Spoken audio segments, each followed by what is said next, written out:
Hey guys, thanks for joining me again. Glad to see you're back for another installment of our perspective lessons. This one being our fifth installment today. Today's lesson is going to consist of three areas I want to focus on that kind of branch off of what I taught you last week. But basically an extension from the very last lesson, which would have been the fourth lesson I've released so far. And then I've got a little special something for you at the end you may find useful as well. So strap in and let's do this, okay? Assuming you guys have watched everything that came before and you're now well versed with some of the terminology and some of the principles involved in perspective, allow me to show you some of the other tricks you can do with the principle here, okay? So I like to call this the tilt, and what you're doing in an instance like this, okay, this is really no different from 1-point perspective, which I've taught you already. You're taking your horizon line and you're just tilting it. So as you can see, it's not perfectly flat horizontally. I've angled it, and all I'm going to do is create a vanishing point like I've done for all the other examples I've made for you, and I'm going to illustrate that box. And again, when you're doing 1-point perspective and you're drawing this box this way, this line right here, that is your horizon this line right here, that is your horizon line, is going to be parallel with the horizontal lines on your rectangular box there. Okay? That's just to reiterate. Now, if you were to take this same principle here, and let's just, for example, apply it to 2-point perspective, this might be the kind of composition you would end up with, okay? So again, you've taken your horizon line and you've tilted it. It makes the what's inside the panel, what's inside the page, it makes it look a lot more interesting being on a tilt versus straight across. Wouldn't you agree? And just like 1-point perspective above, you have two vanishing points on this horizon line which are creating the shape you have in front of you. Okay? And the only lines that I'm keeping parallel in this example is this series of vertical lines right here. Okay? And they're going to form a perfect cross with your horizon line, just like you would above. Okay? These are going to form a perfect cross with your horizon line, and that's where all of these vertical lines will go to. Make sense? Alright, so that's the tilt. You guys are almost pro. Next one I want to teach you, I like to call coming at you. And all coming at you is 1-point perspective, but we're twisting around, or what we're doing is we're breaking from being on the ground where the vanishing point is stemming from, and now we're picking a spot within the panel. Okay, this is one of the instances where it works, and you're just drawing objects coming away from your vanishing point. So I think you all understand how these tapering lines all work, right? And if I was to do that for this box and this box and this box, you would know how to do that, right? The question is, with a piece like this in 1-point perspective, you know, how do I know what these lines are doing right here? Correct? How do we know? What I'm going to do for that is very similar to what I did in the last two examples, and I'm basically going to find a fair horizon line. If you want to tilt it, you can. If you want to make it perfectly level and flat and horizontal, you can.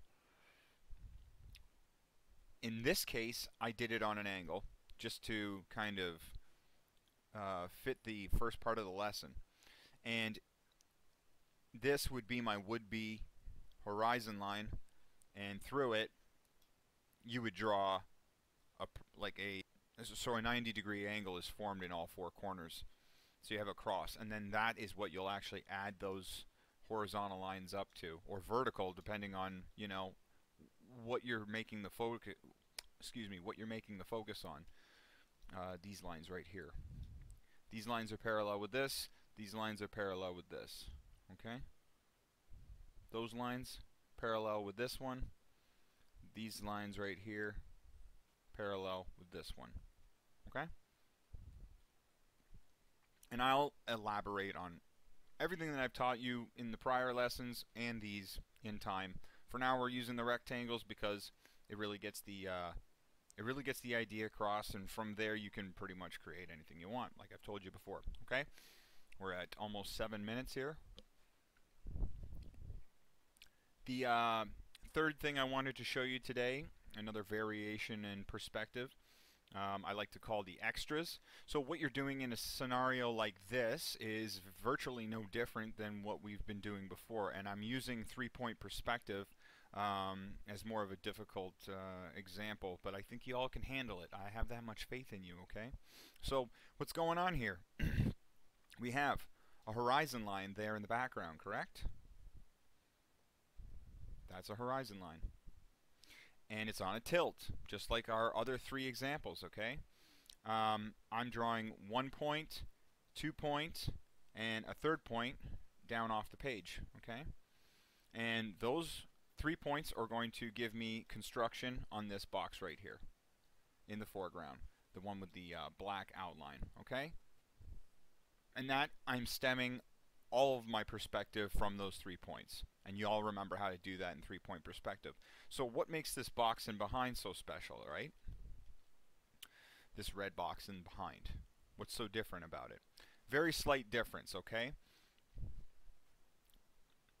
I've created an extra vanishing point and an extra vanishing point and an extra vanishing point.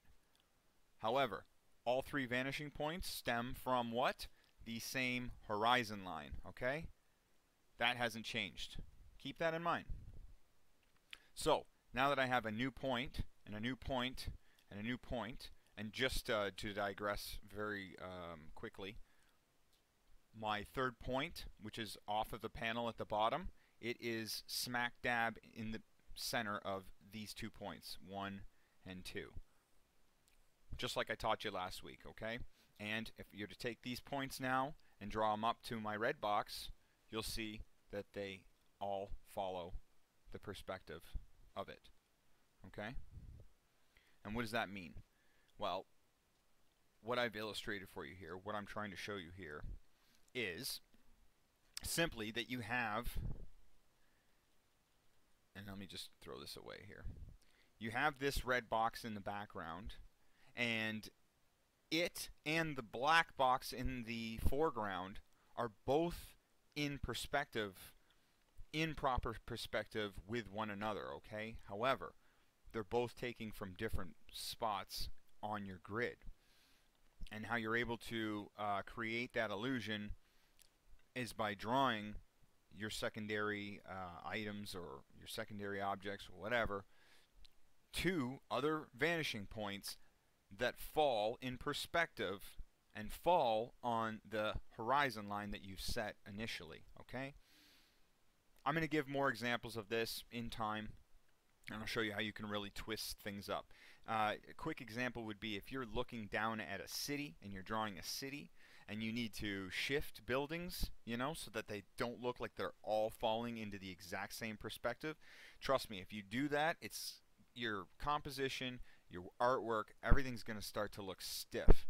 And if you don't pay attention to where your vanishing points are, things are going to start to look wonky. I want you to also note that for all of these points, all the points that I drew for the first box here, they're all outside of the blue panel or frame, okay? And the same goes for this red box in behind here, okay? I drew that one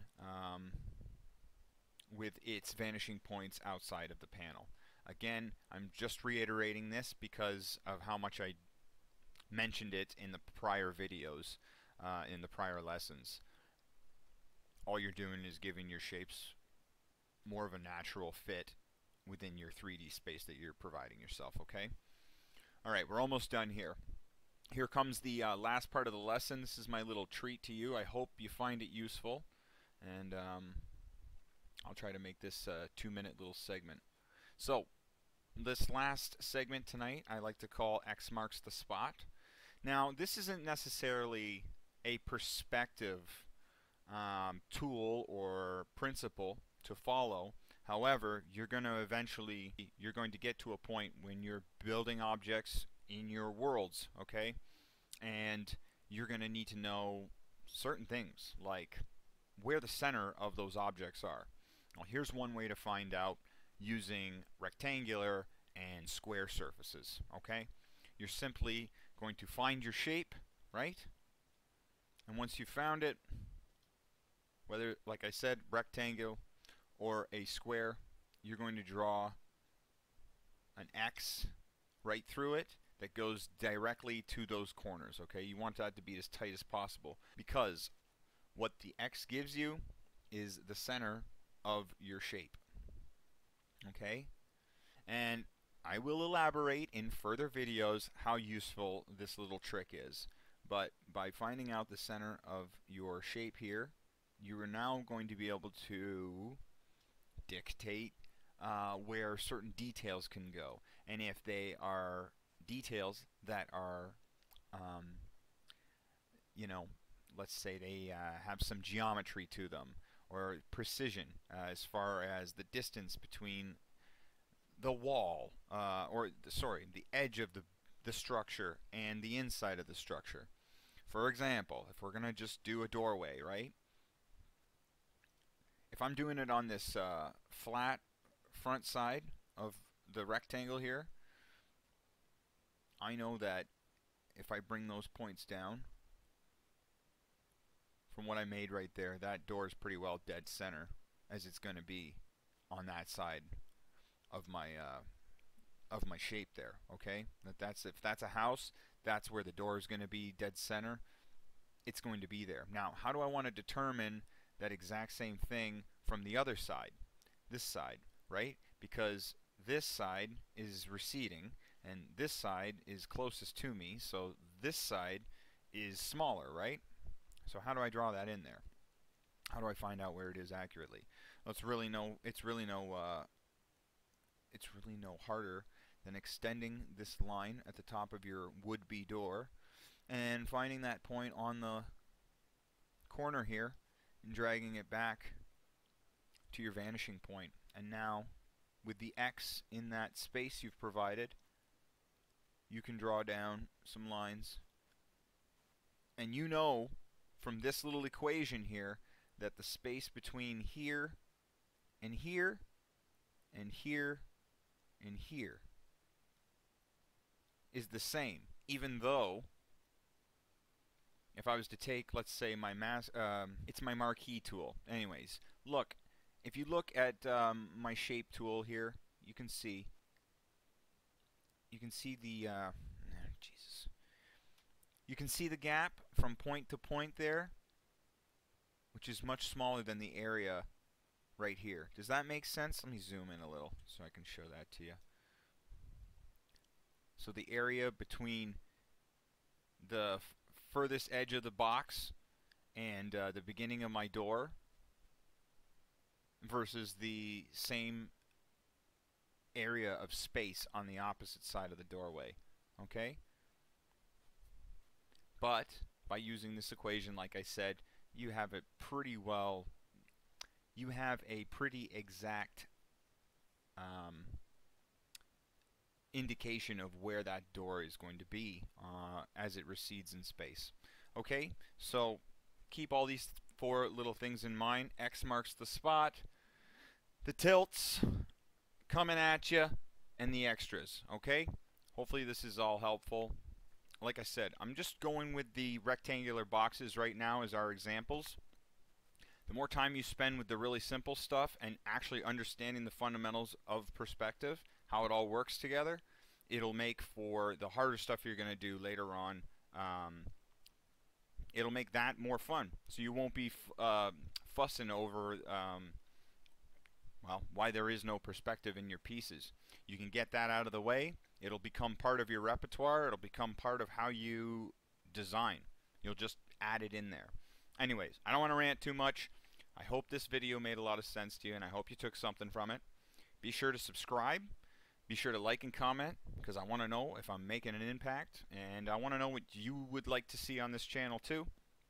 Let's talk.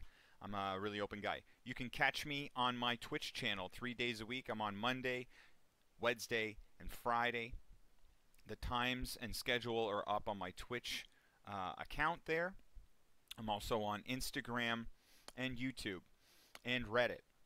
And for all 4 of these platforms, or for all 3 of those extra social media platforms, it's Christian Wolf Art across the board. So all of this right here. One Instagram, Reddit, YouTube, Twitch, all at Christian Wolf Art, okay? Thank you for your time.